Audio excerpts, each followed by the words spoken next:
Rewards were supposed to work, but study after study shows that they actually backfire. They kill curiosity, reduce performance, and even make things worse. So, what are we supposed to do instead?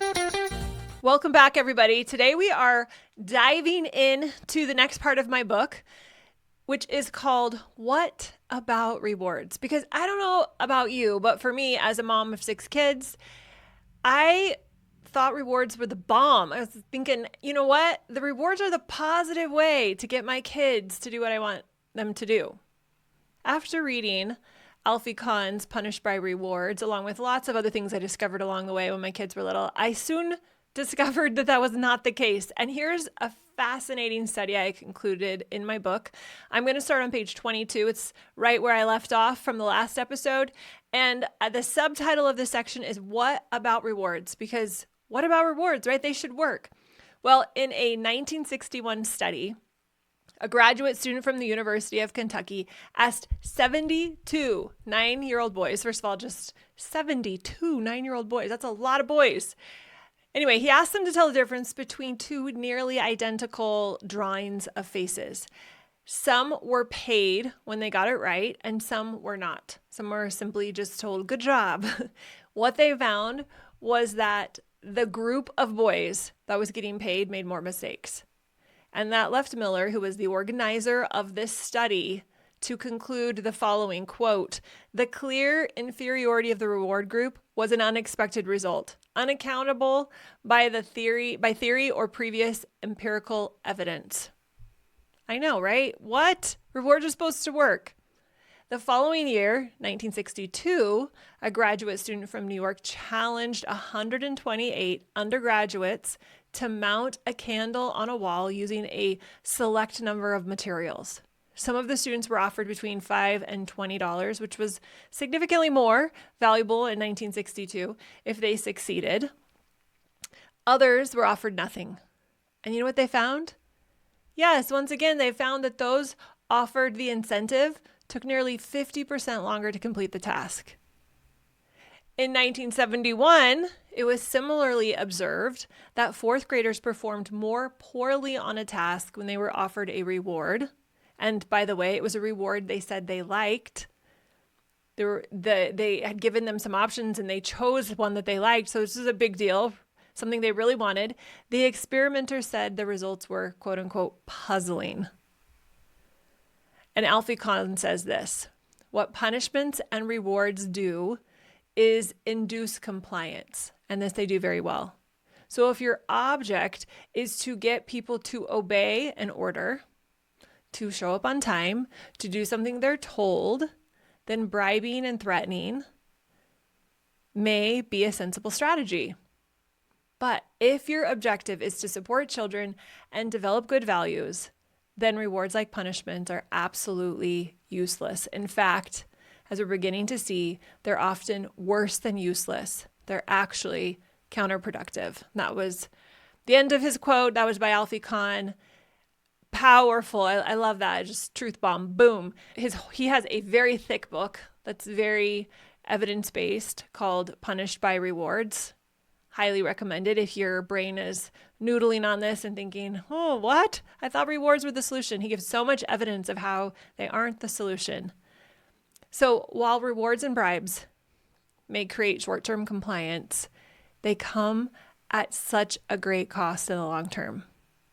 So let's just take a deep sigh here for a moment. If this is cracking open some things for you, if this is giving you more evidence to prove something that you believed was true is true, this whole construct we have that we're going to be breaking down here on the podcast and these episodes where I'm going through my book, it's something I break down all the time in Connect with the Parenting, however you are interfacing with me, whether it's in one of my programs, on the podcast, my books.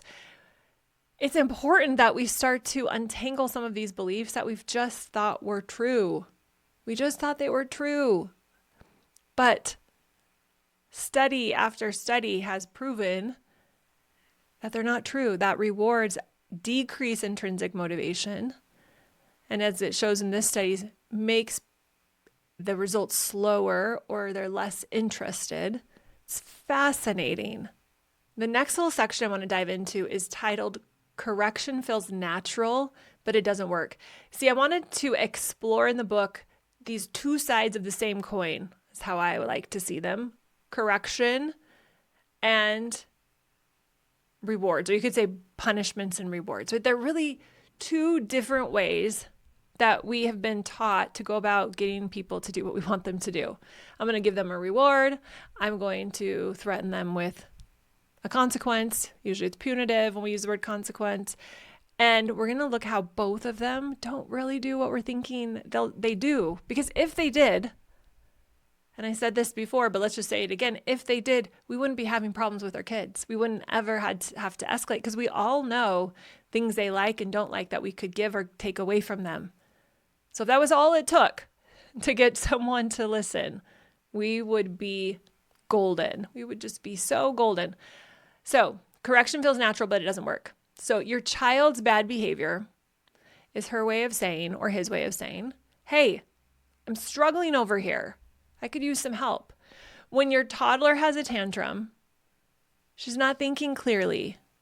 Or if you have a teenager like me, if your teenager is having a tantrum, which looks similar but different to the toddler tantrum, their emotions are high, their intelligence is low. The emotional center of the brain, which is the limbic system, is taking over. They're going into, fight or flight, survival. They're not thinking clearly. They're not thinking logically. If they do have that prefrontal cortex online because they're old enough, it's not working very well in moments like that. So when they're having an emotional tantrum, a release, when they're alarmed or they're frustrated, something isn't working. And the last thing your child needs is to be told to calm down. Think about when you're in a tantrum, when you're having a hard time, when you just got a ticket, when your basement flooded, when you realize you don't have that ingredient that you were supposed to have when someone cuts you off in traffic, whatever your trigger is for you. And you get escalated and your nervous system gets activated. If someone just said, calm down, you're overreacting, your reaction is unnecessary, would that work? How would that feel? I think it'd feel pretty crappy. So the last thing our child needs when they're having an emotional outburst is someone telling them to calm down. Or say, hey, if you don't calm down, you're not going to get XYZ. Or if you'll please calm down, I'll give you some ice cream. Now, they might go for the bribe. They might even go for the threat. But it's not actually getting to the root of the problem, which is what's causing the outburst. Here's the other thing I say in my book. Let's jump back into it. It's not that she will not calm down. It's that she literally cannot calm down. Cannot. Her nervous system has been triggered. She's in fight or flight mode. She needs time and space and safety to stop tantruming. We need time when our nervous systems get activated to get it back to equilibrium. We know this as adults.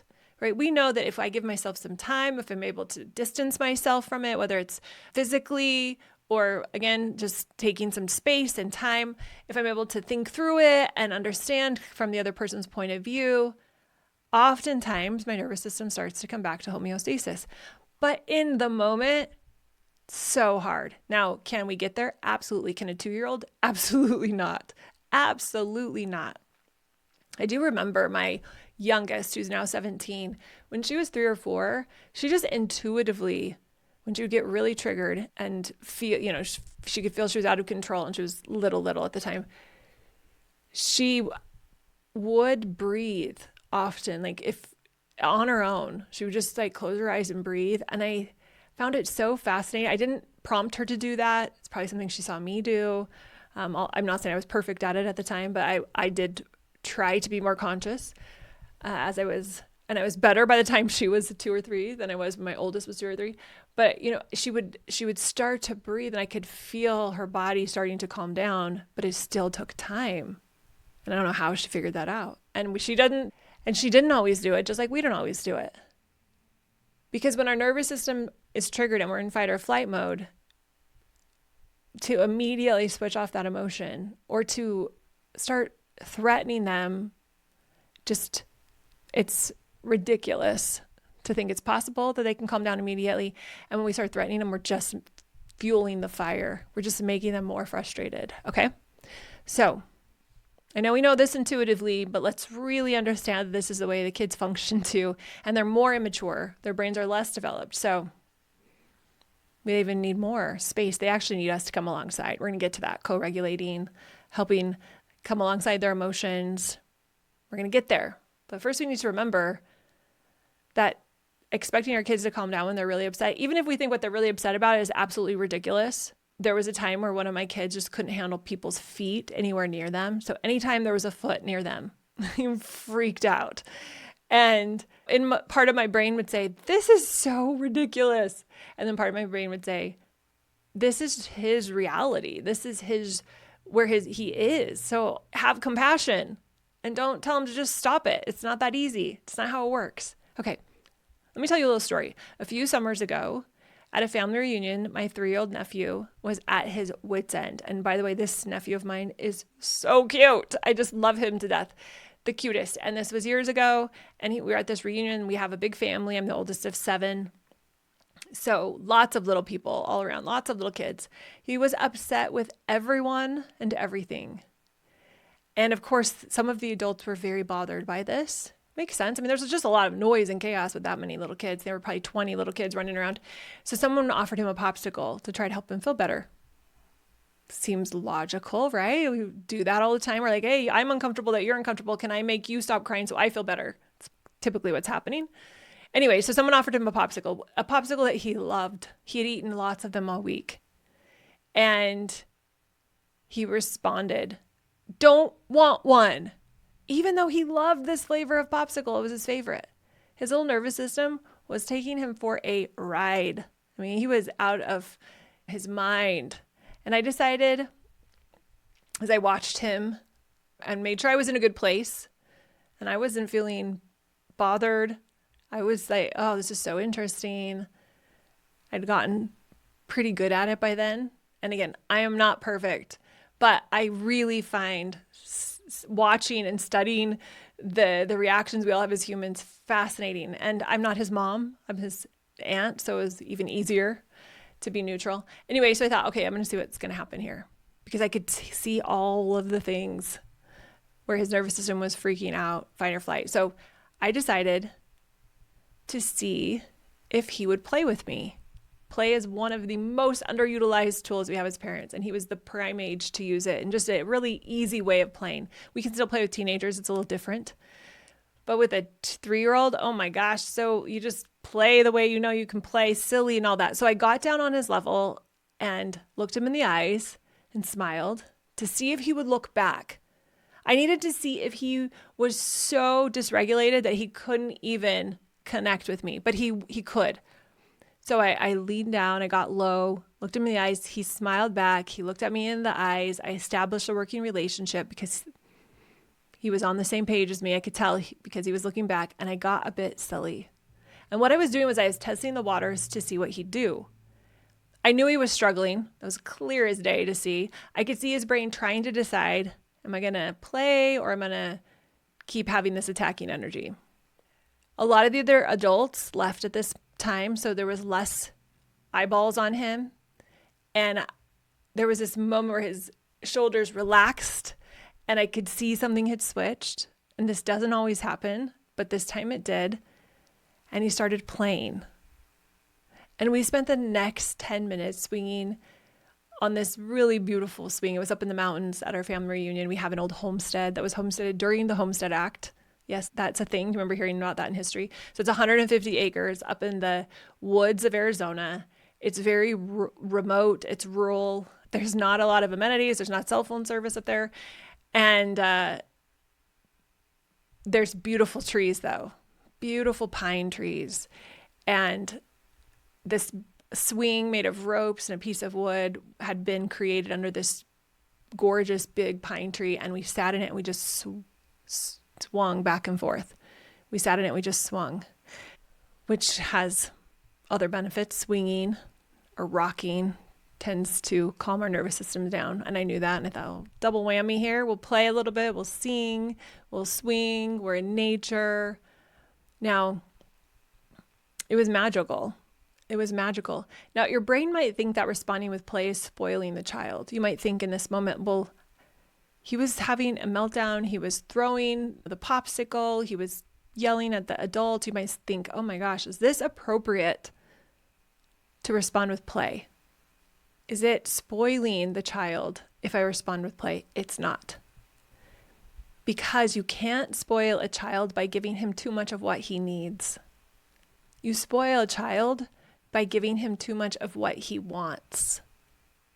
What my little nephew needed was loads of unconditional love and connection, a relationship he could feel safe in, a relationship he could take for granted. And then once he felt safe and relaxed, his thinking brain could come back on.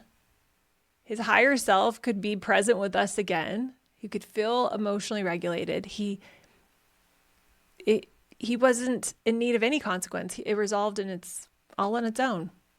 Once his emotions weren't triggered, he was back to his normal self. And I don't remember now in hindsight what had triggered him in the first place. I think he was just tired, exhausted, overstimulated. So that was just something that had happened because of long days that we were all there with so many people at this reunion. So he didn't need a consequence. He just needed connection. And then when he felt safe and he relaxed again, he was great the rest of the day. He didn't need a reward. He didn't need a popsicle. He just needed to feel safe and attached to another human. Permission to experience his frustration and acceptance of where he was in that moment. I'm just going to end it with that. I want to leave you with space today to think about rewards and punishment, and how in our mind and with society so often we have been led to the conclusion that they are the thing that teaches our kids a lesson. But what if a lesson isn't always the thing that needs to be experienced by the person struggling, by our child, and sometimes by us? What if the thing that is needed is space to feel safe, to feel seen, and to experience the emotion all the way through so that it can get metabolized, the frustration can course through our body, be used up, and let go. Just like we have biological waste, unneeded biological foods that we eat need to be expelled. Just like that, we have emotional waste. Unneeded emotions need to be expelled. So he was having an emotional purge. He needed to get rid of it. He needed a little emotional outhouse. And that swing and play and silliness, and we were laughing and singing and talking about funny things, making up stories, making up games on the swing. That's all it needed, that emotion inside of him. It's all that emotion needed to move through him.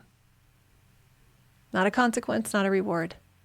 If something is already not working for our children, they didn't get the cookie, they're just physically exhausted, their sibling just touched them with their feet, whatever it is, right? They have to do homework. They're activated. If we go into, I got to teach them to be focused on their homework. I got to teach them not to be bothered by their sister's foot. I got to teach them to be responsible and pick up their things. And there's already something else going on for them that's activated their nervous system and caused them to have a big emotional reaction. They don't need to be taught anything in that moment. They just need to be invited into our presence and into a relationship that they can take for granted, like they can take the sun for granted, so that their nervous system can relax and heal and grow and mature and process the emotion out, so that their rational, higher, loving, kind self, the real them, can come back to play.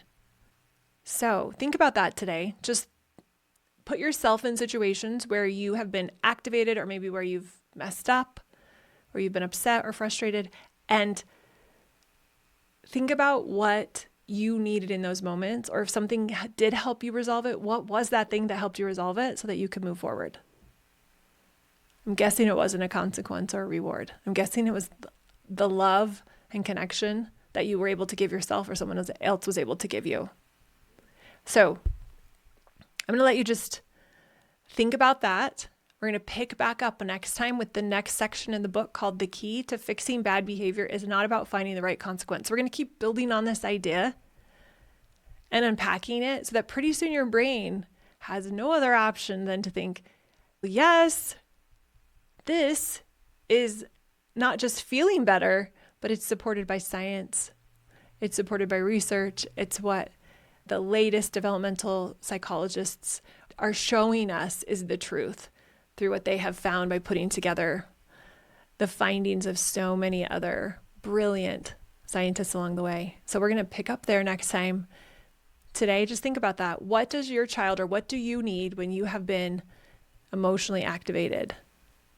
Let your intuition guide, let your higher self come to the table, and we'll see you next time where we will continue to unpack what it looks like to show up with a connection-based way of parenting that is very sturdy, that sets firm boundaries, that's compassionate yet firm, so that you can feel proud of who you're being as a parent and you can set your kids up for success. So until next time, go connect with your kids. Maybe go play with them the next time they have an emotional outburst. See if they'll connect with you and you can do something silly, swing, jump on the tramp, play ball, wrestle, hide and seek, whatever comes to mind, try it.